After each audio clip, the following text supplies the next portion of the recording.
Agency with Montreal County Ag Agency. We've had kind of a hot week this week, and one of the things a lot of people like to do here late July is do a lot of grilling, and one of my favorites for grilling is making brats. Now when we make brats, a lot of times I will make a whole different variety of brats. Today we're going to just make a simple Italian herb and cheese brat, and we're going to use a premix. The premix we're using is one from a sausage maker. It's just Italian herb and cheese, or you can take and make your own mix, but this saves time, it's quick. We're going to make a 50-pound batch. What we're using is our premix. We use boneless Boston butt, or it's basically the front shoulder of the pig without the bones. We'll cube it up. We'll take anything as far as any lymph nodes, color, discoloration, as far as any blood clot or anything like that. We'll clean it up, take it out. For the most part, it's about 80% lean. We're going to cube it up so we can put it in the grinder. We'll run it through the grinder once, and then we'll do our mix with all our seasonings. I will use the premix, but I also will add in a few other things. I'm going to add chopped onion. I like a little bit of heat, but not too much. I'm going to add chipotle. And the other thing is I'm going to add garlic. Everybody likes garlic in there, so we're going to add that. Basically the whole process, as far as the meat, we're looking at about $2.99 a pound. Our mix isn't too bad, and the add-ins aren't too bad, so we're going to make these brats for about $1 a brat. First thing we do is we cube it up so we can get it down through the grinder, and basically as long as we go down into the throat of the grinder, we're fine. If you look at the meat itself, I mean, it's pretty lean, good quality. You know what's going into there. A lot of it's muscle. Sometimes you buy your commercially made brats, it's made with all the leftovers, trimmings and a lot of that, so it can get a little fattier. Myself, I like to keep it as lean as I possibly can. It's got better consistency as far as what we're looking for taste, and you don't have to worry so much as far as any off taste. The grinder we use here is basically, it's a number 32 as far as what the blade and as far as the throat and everything. It's a number 32. It's a lem grinder. It does a really nice job. Don't really need one much bigger for what we're doing. A lot of what we do is 50-pound batches, and that's what we're doing today is a 50-pound batch. So basically I got a self-starting foot start, so I can run it here by just stepping on it. The meat just drops down the throat, and as long as you let it go, it'll feed itself.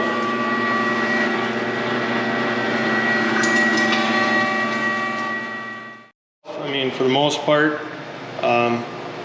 sometimes when you buy your commercially made Italian sausage or your brats, they're going to have a lot more fat in them. They may be a 60-40. They may get that fatty. This is about 80% lean. Makes a really good brat. I grind it once. Some guys will grind it twice. They'll mix their spice in and let it sit, and then they grind it through the second time and stuff it off their grinder itself. We're going to use an electric stuffer, and we'll stuff that here later. We're going to use a hog gut casing. Basically we'll make them about a 6 to 8 inch brat, and they cook up really nice. They got a good flavor.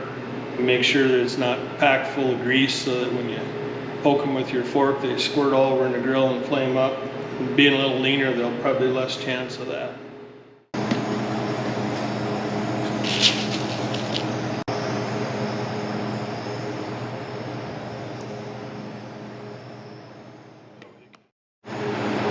As I said before, we're going to use a premix.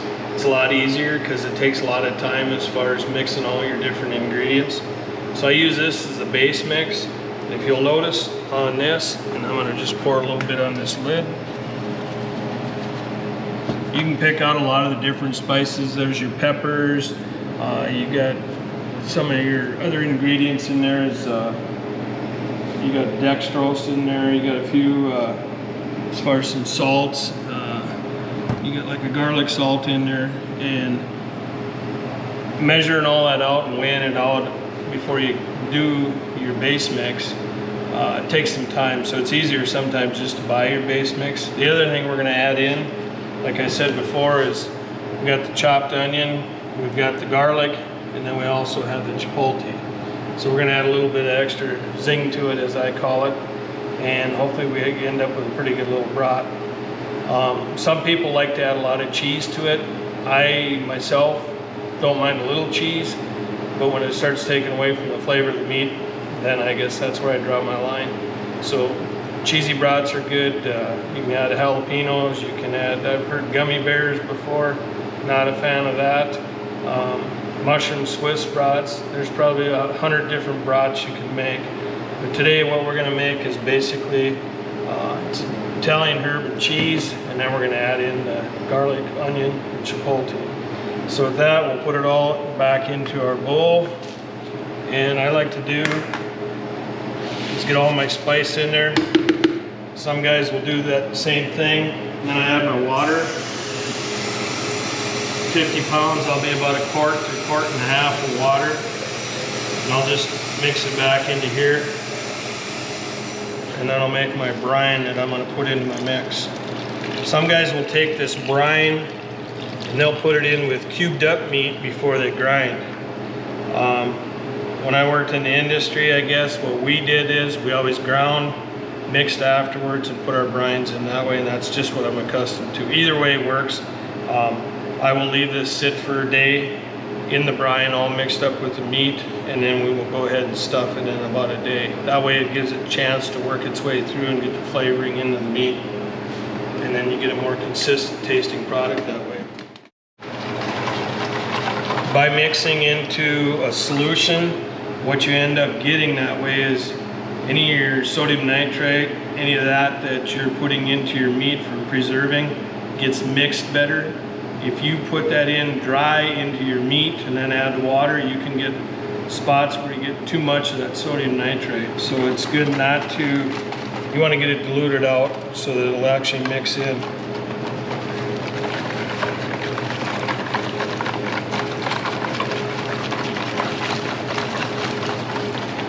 All we need is basically for it to get into a solution.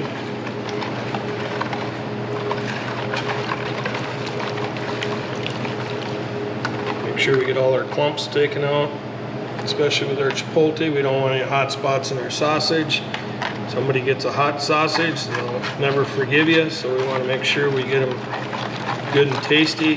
And this time of year with all the heat, it's plenty hot outside, so we'll just make sure the brat tastes good. And people always enjoy homemade brat.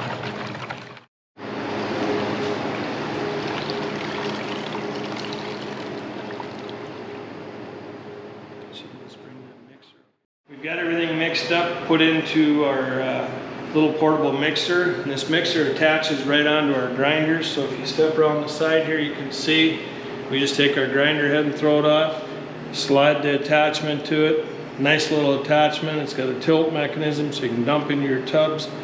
But basically, we can run it off the grinder motor instead of doing it by hand or hand cranking it.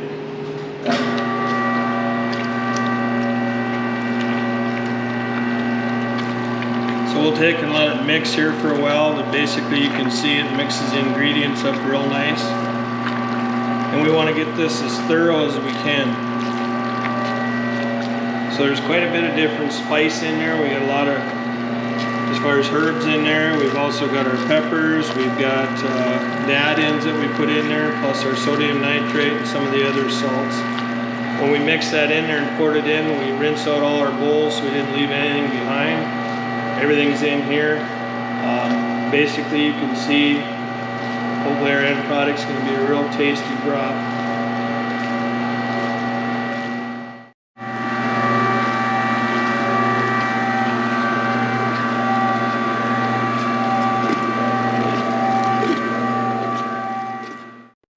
Today, we pulled the meat out of the cooler, the stuff that we mixed yesterday, and what we're going to do today is we're going to stuff it. We're going to use a LEM automatic electric stuffer. It's got a foot feed on it on the ground. Step on that, it feeds everything. Works real nice. And we'll do the automatic that way, and then we'll do our casings. What we're using for casing is a hog gut casing. It's all natural. Basically, depending on where you get your hog gut casings, some are better than others. I've had hog gut casings where they come in 6-foot chunks. They've got holes in them and they're not cleaned very well. Find yourself a good reputable place to be able to buy your hog casings. If you don't use them all the first time, you can pack them back in salt and put them back in the freezer with water and salt, and they'll keep. So I use them, if I don't use them all, usually they're good for 100 pounds, and I'll use the rest later, and that's what I did with these. So I take the hog gut casing, open it up, get a little bit of water in there, and then I just thread it on my tube. Today I got the plastic tube. Metal tubes are good, but they're sharp on the ends. If you do have a metal tube, I always try to make sure I push enough meat through so it's not a sharp edge down there as we're... And since you put a little water in it, the casing will slide right on. And basically we're using roughly about a 1/2-inch tube or 5/8, and that's the size we're going to use for making as far as our brats. It's a natural hog gut casing that basically is clean. A lot of people get grossed out when they see the hog gut casing. The other option is you can use a collagen casing, but back in the day everything was all natural. If they did summer sausage or any of that thing, anything that could hold, whether it was a stomach lining, intestines, you name it, they used it to make sausage. The other thing that's real important is if you buy your casings, there's a little blue ring usually on them that holds them all together. First thing I've had when I teach high school kids is they take the ring off. Anybody knows the minute you take the ring off, you got a mess of knots. And what it is to help you keep it straight, and it just shows where the end is, and you just separate and you can pull your casing off. But don't take the ring off. And then when you get done, you can just tie a quick knot and tie it tight so it doesn't come off the ring, and then you can pack it back in salt and put it in water in a bag and put it in the freezer. So for today's purposes, we've got the casing on, we've got all our mixed brats. As far as the ground mix, it's in here, so we'll just get set up here and we'll start the stuff.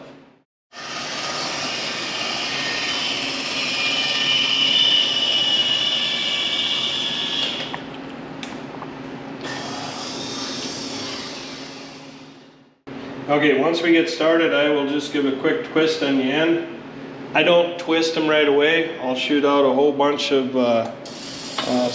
stuff casing, and then I'll go back and do my size of my brats. Otherwise it gets to be too much for one guy to stuff. And basically we want to make sure we don't get them too full. If they get too full or hard to twist, we just want to get enough in there so that we can twist out our size of our brats. We'll stop with that right now, and I'll show you as far as on the rest. So once we get them laid out, we'll figure out how long we want them, and usually we want them good bun length. All I do is pinch with both fingers, give it a roll, about 2-3 rolls, move on down. It's actually quite easy. A lot of times in the industry they have automatic pinchers that will do the same thing. Costs you a lot more money, but if you take your time and don't try to push too hard, you can end up with a nice set of brats. These are a fresh brat, they're not going to be smoked. A lot of times on your brats they are fresh. Some people like them smoked. You can add dry smoke to them to give them the smoky flavor, and then also smoke them when you're done. Now the other thing when you're doing your brats, a lot of people want to, if they're a fresh brat, they want to package them right away. What I'll do is I'll put them in a tub, take them in, put them in the freezer until they get good and firm, and then I'll bring them back out. I'll separate them, cut between the links, and then I can package them and vacuum seal them.